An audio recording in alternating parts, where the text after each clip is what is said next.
Johnny Cream here with my dream episode of the cream filling. I'm going to eat more than I have ever eaten, trying to get like 30 dishes and drinks in me today. Let's go. I am jumping right in, drinking alcohol at 10 in the morning. Hey, why not? It's a party. This is the Springberry Bliss. I was too excited to tell you about it first, so I just jumped right in. There's vodka in here, and then it's kind of like a berry slushy. It's got like nice ice chunks in it. It's not like a very smooth, like Slurpee-like slushy. It basically just tastes like a strawberry daiquiri. I don't taste the alcohol in it. Dangerous, but also welcome when you're drinking at 10 in the morning. Feel less like a degenerate. This is the Happy Snowman, another seasonal beverage for Olaf. Has some blue curacao syrup, also like a slushy. This one is non-alcoholic. You can get it alcoholic, but I'm going to be having enough alcohol today. It's like a lemon slush, a little bit of background flavor. It's a little bit thick to drink this way. You kind of need a straw. I would say that this makes me not so much a happy snowman, but like a moderately satisfied snowman. It's pretty good. I like the lemon. I wish it was a little bit more sour. I'm getting some major brain freeze right now. The last part, this is all from Joffrey's Big Donut. It's like a giant Dunkin' chocolate glazed donut. Nothing amazing. First booth of the day, we're at Flavors from Fire, and this is hosted by the NFL on ESPN. We're going to be getting a corned beef corner out, and then also, I am nervous about this one, but the swine brine, pork and mustard-based alcoholic drink that comes with a pork wing on the top. You just got to try it for science, for the channel. Ended up just getting the entire menu, pretty much. Everything looked too good, couldn't help ourselves. Let's start with the corned beef corner route, which is obviously corned beef. And then they got some beer cheese fondue and some bacon on top of these chips. It looks pretty damn good. That's delicious. Actually really solid corned beef. Cheese sauce so smooth. Pretty fresh because they just opened. Chips are nice and crunchy. Next bite I'm going to get a big cheese curd. Wow, that is excellent. What better way to wash it down than with some swine brine? And this is a drink that has beef bouillon and mustard in it, topped with a piggy wing. I'm just gonna dunk that guy in there, take a sip.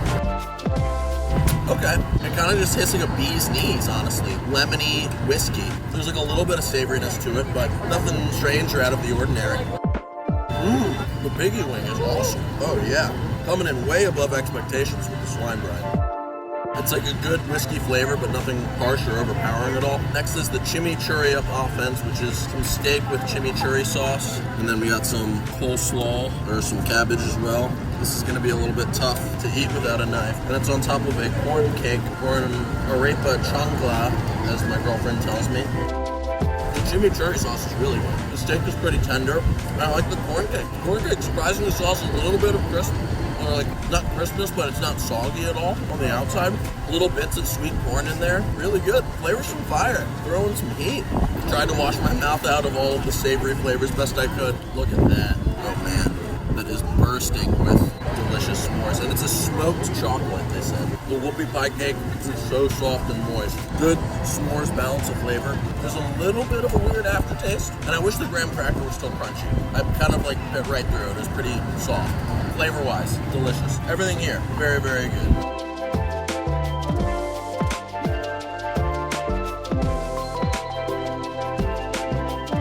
Second spot we're hitting that I also could not help but over-order from, donut box. We have some sprinkle burst. They're kind of like funfetti donuts with purple icing and more sprinkles on top. These are apple fritter donuts with a maple drizzle. This is a black and white coffee cocktail, and it's got a chocolate donut hole on top. And just because my girlfriend loves dark beer, I couldn't help myself and get a little 6 ounce of their milk stout. So I'm gonna go to the donuts first and then work my way to the drinks. These are the ones calling my name the most. I love apple fritters. Oh my god, it tastes like French toast. It's like a French toast beignet with little chunks of cooked apple inside. Is that really good? Oh, recommend. This one tastes more like a regular cake donut hole. What I really like about these is they have a crispy outside. Normally donuts, even though they're fried, they're pretty soft on the outside. This is more like a regular cake donut, still really good. But these have my heart right now. This is the chocolate one. I'm not the biggest chocolate syrup guy. I like hot fudge or other chocolate sauces a little bit more. Not as crazy about the chocolate donut holes. This one's also a little less crunchy now. I think it's been sitting a little longer. But it's sitting on top of what I'm sure is a delicious black and white coffee cocktail. Yep, that's really tasty. Basically tastes like a fancy Starbucks. It's like a white Russian. some extra coffee and stuff on top. You like can tell the alcohol is there, but not really. So it has like the flavor of the alcohol, but not necessarily the burn. I'm always a little weirded out by cocktails that have milk in them, but it honestly works really well. And then I'm gonna take a little sip. Gotta save the rest of it for my girlfriend. This kind of beer is not normally my thing. I will say it doesn't taste heavy, which when you hear like milk stout is kind of what you expect. It's kind of light, like a little bit lighter and fresher than I was expecting. I'm also not that big of a beer guy. I generally like easier to drink beers like Corona or Asian beers. The donuts, especially these, fantastic. We're at the Mexico booth. We're gonna get some ribeye tacos and some delicious margaritas and sangria. This is the ribeye taco from the Mexico booth. It looks like cheese, but that's actually ranchero salsa on top. Ribeye is the best cut of beef there is, other than short rib maybe. It's really good. The salsa has a nice flavor. Some kick, but not too spicy. The meat is very tender. Not a big corn tortilla guy. I like flour tortillas. I'm a gringo like that. The taco itself is still very delicious. And now the most important part, the alcohol. I'm gonna start with the Passion Rose Sangria. So this is some passion fruit. It's got all kinds of different syrups and stuff in it. Wow, it tastes like a little bit of wine flavor, but you do not taste alcohol. It's very fruity. Pretty good. Tastes like sangria. Nothing too special. More excited for this one. This is the Classica Margarita.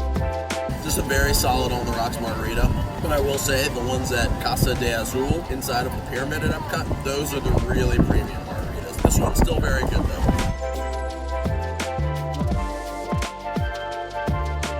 Ooh, how good does that look? We have moved into the China section of the park. We have some crispy fried shrimp with some delicious Chengdu style street fries and a Mongolian beef bao bun, and then just stuck with the classics. Gotta chew down and wash it down. These fries look nice and crispy and delicious with the shrimp. I love the hot chilies on top, so I'm gonna dive right into those first. Nice and crispy. When you get the topping of the dried chili flakes, you get some good spice. I love the sauce. That sauce is delicious. Altogether, this is really fantastic. I mean, it's just like delicious fried shrimp and this great, slightly spicy sauce. I wins today. This is the Mongolian beef bao bun. Save the food. It's all that matters. It's a little bit soy saucy for me. I don't know. It's kind of just like stir-fried beef in a bao bun. Nothing really special. Definitely a bigger fan of the fries. I think the fries are awesome.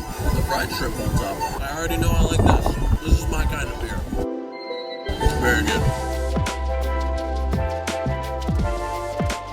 Gotta get this one while it's hot. This is warm raclette. First bite I'm gonna try it with just some potato though. It's just like very nice and rich and nutty. It's not too funky the way that some Swiss cheeses are. The potato is a pretty perfect base for it, but I'm gonna try it out with some of the ham and a pickle now. I'm currently fighting some hurricane force winds. The ham is pretty smoky and salty. Pickle cuts through all of the richness. My favorite part by far is just the cheese. I honestly would have been, I think, happiest with just cheese and potatoes because that cheese is so good.